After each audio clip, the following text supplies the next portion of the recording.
മഞ്ജു വാര്യരെക്കുറിച്ച് വീണ്ടും നീണ്ട കുറിപ്പുമായി സംവിധായകൻ സനൽകുമാർ എത്തിയിരിക്കുകയാണ്.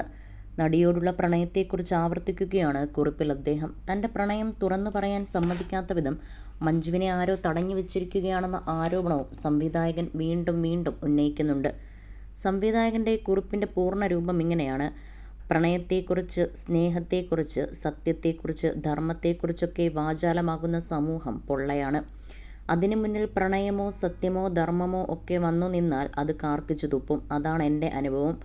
സമൂഹമെന്ന് പറയുമ്പോൾ ഇൻ്റർനെറ്റ് കേട്ടുകേൾവികളും കെട്ടുകാഴ്ചകളും കൊണ്ട് സൃഷ്ടിക്കപ്പെട്ട ഒരു ഓൺലൈൻ സമൂഹത്തെയല്ല, നേരിട്ട് കണ്ടും സംസാരിച്ചും ചിരിച്ചും പിണങ്ങിയും പരിചയമുള്ള ഒരു ശരിയായ സമൂഹത്തെ തന്നെയാണ് ഞാൻ ഉദ്ദേശിച്ചത്.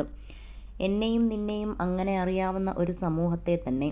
നമ്മുടെ ഇടയിൽ ഫോണിൽ പോലും സംസാരിക്കാനാവാത്ത വിധം തരത്തിലുള്ള പ്രതിബന്ധമുണ്ടെന്നും അതിനു കാരണം ബാഹ്യമായ ഭീഷണികളാണെന്നും ഞാൻ ഇൻ്റർനെറ്റിൽ വിളിച്ചു പറയും മുൻപ് ഞാൻ എന്നെയും നിന്നെയും നേരിട്ടറിയാവുന്ന നിരവധി പേരെ ബന്ധപ്പെട്ടു. അവരുടെയൊക്കെ കടുത്ത മൗനം സഹിക്കവയ്യാതെയാണ് നമ്മളെ നേരിട്ടറിയാത്തവരെങ്കിലും മനുഷ്യരെന്ന രീതിയിൽ നമ്മുടെ അവസ്ഥയിൽ അലോസരം തോന്നി പ്രതികരിക്കുന്നവർ ഇവിടെ ഉണ്ടാകുമെന്നോർത്ത് ഞാനിത് പരസ്യമാക്കിയത്. അങ്ങനെയുള്ള മനുഷ്യരുടെ ഒരു കൂട്ടം ഇവിടെ ഉണ്ടെന്ന് തന്നെയാണ് ഇപ്പോഴും എൻ്റെ വിശ്വാസം. അതല്ലെങ്കിൽ നന്മയും സത്യവും ഒന്നും ഇവിടെ അവശേഷിക്കുമായിരുന്നില്ല. എങ്കിലും നന്മയുടെ ആ ആൾക്കൂട്ടത്തെ ഒരു സമൂഹമായി വളരാൻ അനുവദിക്കാതെ ഒറ്റയ്ക്കൊറ്റയ്ക്ക് നിർത്തി നിസ്സാരവൽക്കരിക്കുന്ന ഒരു വലിയ സംഘടിത സംവിധാനം ഇവിടെ നിലനിൽക്കുന്നുണ്ട് എന്ന സത്യം ഞാൻ കാണാതെ പോകുന്നതുമില്ല. ഇത് നമ്മുടെ കാര്യത്തിൽ മാത്രമല്ല നടക്കുന്നത്.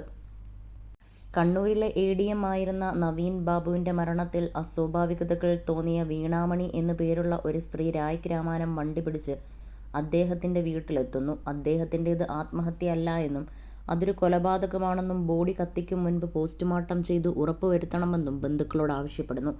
അപരിചിതയായ ഒരു സ്ത്രീ വളരെ ദൂരെ നിന്ന് എന്തിന് കയ്യിലെ പണവും സമയവും ചെലവാക്കി ഇത്ര ദൂരം വരണം എന്ന് പോലും ചിന്തിക്കാതെ, അവരുടെ വാക്കുകളിൽ സത്യമുണ്ടോ എന്ന് ഒരു വേളയെങ്കിലും ഓർക്കാതെ ബന്ധുക്കൾ അവരുടെ വാക്കുകൾ കാറ്റിൽ പറത്തിക്കളഞ്ഞു. സംഘടിതരായ കുറ്റവാളികൾ സൃഷ്ടിച്ച സത്യത്തിൽ അവർ കണ്ണടച്ച് വിശ്വസിച്ചു. പോസ്റ്റ്മോർട്ടം ചെയ്തിരുന്നെങ്കിൽ സത്യം പുറത്തു വരുമായിരുന്ന ബോഡി എന്ന തെളിവ് കുറ്റവാളികൾ സൃഷ്ടിച്ച മായികമായ ഉറപ്പിൽ കത്തിച്ചു കളഞ്ഞു. സത്യത്തിനു വേണ്ടി സമയവും പണവും ചിലവാക്കിയ സ്ത്രീയെ ഭ്രാന്തിയായി, പോലീസിൻ്റെ ഒറ്റുകാരിയായി ഒക്കെ ചിത്രീകരിക്കാൻ അവർക്ക് കഴിഞ്ഞു. പിന്നീട് അവൾ പറഞ്ഞതിൽ സത്യമുണ്ടെന്ന് മനസ്സിലായപ്പോൾ വൈകിപ്പോവുകയും ചെയ്തു. ഈ നാട്ടിൽ നിയമമില്ലേ, നീതി നിർവഹണ സംവിധാനമില്ലേ എന്നൊക്കെ വിളിച്ചു കൂവുന്നവർക്ക് ഒരു വലിയ ഉദാഹരണമാണ് ഈ സംഭവം. നിയമവും നീതി നിർവഹണവുമൊക്കെ ദുഷിച്ചുപോയ ഒരു സമൂഹത്തിൽ ഭയരഹിതമായി സത്യം വിളിച്ചു പറയുന്നവർ മാത്രമാണ് നീതിയിലേക്കുള്ള ഒരേയൊരു പ്രതീക്ഷ.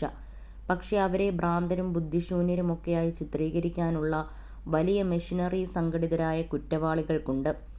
നമ്മുടെ കാര്യത്തിലേക്ക് വരാം. നിന്നെക്കുറിച്ച്, നിൻ്റെ അവസ്ഥയെക്കുറിച്ച് എനിക്കറിയാവുന്ന കാര്യങ്ങൾ പൊതുസമൂഹത്തിൽ പറഞ്ഞാലുണ്ടാകുന്ന പൊട്ടിത്തെറികൾ ഒഴിവാക്കാനാണ് എൻ്റെ ക്രെഡിബിലിറ്റി തകർക്കാനുള്ള ശ്രമങ്ങൾ വളരെ മുൻപ് തന്നെ തുടങ്ങിയത്. എൻ്റെ സിനിമകളൊന്നും പുറത്തു വരില്ല എന്നുറപ്പിക്കാനുള്ള ജാഗ്രത, ഞാൻ ഇനിമേൽ സിനിമ എടുക്കില്ല എന്നുറപ്പിക്കാനുള്ള ജാഗ്രത, ഞാനും നീയും കാണുകയോ സംസാരിക്കുകയോ ചെയ്യില്ല എന്നുറപ്പിക്കാനുള്ള ജാഗ്രത, ഞാൻ പറയുന്നതൊന്നും പൊതുസമൂഹം കണക്കിലെടുക്കില്ല എന്നുറപ്പിക്കാനുള്ള ജാഗ്രതയൊക്കെ ഇതിൻ്റെ ഭാഗമായിരുന്നു.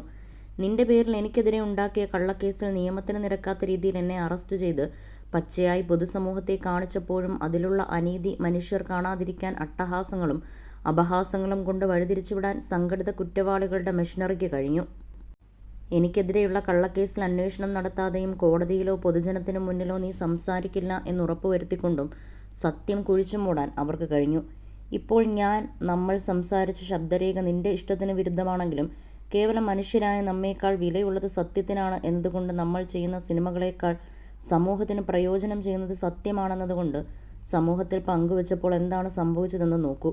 കുറേ പേർ പറയുന്നു അതിലുള്ളത് നീയല്ല, കുറേ പേർ പറയുന്നു അതിലുള്ളത് നീയാണെങ്കിൽ തന്നെ നിന്നെ ശല്യം ചെയ്യാതിരിക്കൂ. ഞാൻ അത്ഭുതപ്പെട്ടു പോകുന്നു. ആ ശബ്ദരേഖയിലുള്ളത് നീയല്ലെങ്കിൽ അത് പറയേണ്ടത് നീ തന്നെയല്ലേ? പൊതുസമൂഹത്തിൽ വ്യാപകമായി എത്തിച്ചേർന്ന ആ ശബ്ദരേഖയിൽ ഒരു സ്ത്രീ പറയുന്നത് അവൾക്ക് അവൾ പ്രണയിക്കുന്ന ആളെ കാണാനോ സംസാരിക്കാനോ അനുവദിക്കാത്ത രീതിയിൽ ആരോ തടഞ്ഞു വച്ചിരിക്കുന്നു എന്നാണ്. അവളുടെ പേരുപയോഗിച്ച് എനിക്കെതിരെ കൊടുത്ത കേസിനെക്കുറിച്ച് അവൾക്കൊന്നും അറിയില്ല എന്നും അതേക്കുറിച്ചൊന്നും ചെയ്യാനുള്ള കൺട്രോൾ അവളുടെ കയ്യിലില്ല എന്നുമാണ്. അതുമാത്രമാണോ? അതിലവൾ പറയുന്നത് എന്നെ കാണാനോ സംസാരിക്കാനോ ശ്രമിച്ചാൽ തൻ്റെ മാത്രമല്ല തൻ്റെ മകളുടെയും ജീവൻ അപകടത്തിലാണ് എന്നല്ലേ? അത് നീയാണെന്ന് ഞാൻ പറയുമ്പോൾ അത് നീയല്ലെങ്കിൽ നീയല്ലേ അത് പറയേണ്ടത്? നിന്നോടുള്ള പ്രണയം പൊതുവിൽ പറഞ്ഞതിന് നിനക്ക് അപമാനമുണ്ടായി എന്ന പേരിൽ എനിക്കെതിരെ കള്ളക്കേസുണ്ടാക്കിയ സംവിധാനത്തിന് ഇതിൽ പ്രശ്നമൊന്നും തോന്നുന്നില്ലേ? ആ ശബ്ദരേഖയിലുള്ളത് നീയല്ലെങ്കിൽ നിനക്കത് അപമാനമല്ലേ? നീ പ്രതികരിക്കണ്ടേ? വേണ്ട എന്നാണ് സംഘടിത കുറ്റവാളികളുടെ മെഷീനറി ജനങ്ങളെ പഠിപ്പിക്കുന്നത്. മറ്റു ചിലരുടെ വാദമാണ് കൂടുതൽ അമ്പരപ്പിക്കുന്നത്. അവർ പറയുന്നു, അതിലുള്ളത് നീ തന്നെയാണെങ്കിലും നിന്നെ ശല്യം ചെയ്യാതിരിക്കൂ. അമ്പരന്ന ഞാൻ തളർന്നുപോയി. എന്നോട് നിനക്ക് പ്രണയമുണ്ടെന്ന് നീ പറഞ്ഞാലും അത് പറയാനാവാത്ത നിലയിൽ നിനക്ക് ഭീഷണി ഉണ്ടെന്ന് നീ പറഞ്ഞാലും ഞാൻ എൻ്റെ വഴിക്ക് പൊക്കോണമെന്നാണ് അവർ പറയുന്നത്. ഞാൻ അവരല്ലല്ലോ. എനിക്കങ്ങനെ പോകാൻ കഴിയാത്തതുകൊണ്ട് ഞാനിങ്ങനെ ദുഷിച്ച സമൂഹത്തിൻ്റെ അട്ടഹാസ തിരയിൽ എന്നെ വലിച്ചെറിഞ്ഞിരിക്കുന്നു. കേരളത്തിലെ എന്നോടൊപ്പം സിനിമ ചെയ്തിരുന്നവർ, സിനിമ കണ്ടിരുന്നവർ, പുസ്തകം വായിച്ചിരുന്നവർ, ജീവിതം ചർച്ച ചെയ്തിരുന്നവർ, അവരുടെയൊക്കെ മൗനമാണ് എന്നെ കൂടുതൽ അമ്പരപ്പിക്കുന്നത്. ഞാൻ പറയുന്നു, എന്നെ ഒരു കള്ളക്കേസിൽ കുടുക്കി ഈ നാട്ടിൽ നിന്ന് ഞാൻ ചെയ്തുകൊണ്ടിരിക്കുന്ന കലാപ്രവർത്തനം ചെയ്യാൻ അനുവദിക്കാതെ ഒരു മാഫിയ ഭരണയന്ത്രം തിരിക്കുന്നു. അറിയപ്പെടുന്ന ഒരു കലാകാരിയെ നിന്റെ പേരിൽ എനിക്കെതിരെ കള്ളക്കേസുണ്ടാക്കി നിന്നെയും എന്നെയും കാണാനോ സംസാരിക്കാനോ അനുവദിക്കാതെ മാറ്റി നിർത്തിയിരിക്കുന്നു. തെളിവായി ഞാൻ നിന്റെയും എൻ്റെയും സംഭാഷണത്തിൻ്റെ ശബ്ദരേഖ മുന്നിൽ വയ്ക്കുന്നു. മൗനം സഹിക്കാം, അവരിൽ ചിലരെങ്കിലും പറയുന്നു. അതെല്ലാം വിടൂ, സിനിമ ചെയ്യൂ. ഒന്നുകിൽ അവർ പറയുന്നത് ഞാൻ മുന്നോട്ട് വെച്ച ശബ്ദരേഖ വ്യാജമാണ്. അങ്ങനെങ്കിൽ വ്യാജനായ എന്നോട് സിനിമ ചെയ്യാനാണ് അവർ പറയുന്നത്. കൊള്ളാം, നല്ല ശുദ്ധമായ വ്യാജ സിനിമ. അല്ലെങ്കിൽ അവർ പറയുന്നത് നീ അവസരവാദിയായ വിശ്വസിക്കാൻ കൊള്ളാത്ത ഒരു സ്ത്രീയാണെന്നാണ്. എനിക്ക് വളരെ സങ്കടമുണ്ട്. മനുഷ്യരെക്കുറിച്ച് മനുഷ്യർക്കുള്ള ഏറ്റവും മിനിമം ധാരണ നന്മയിൽ ഉറച്ചതായിരിക്കണം എന്നതാണ് എൻ്റെ ഉറച്ച വിശ്വാസം.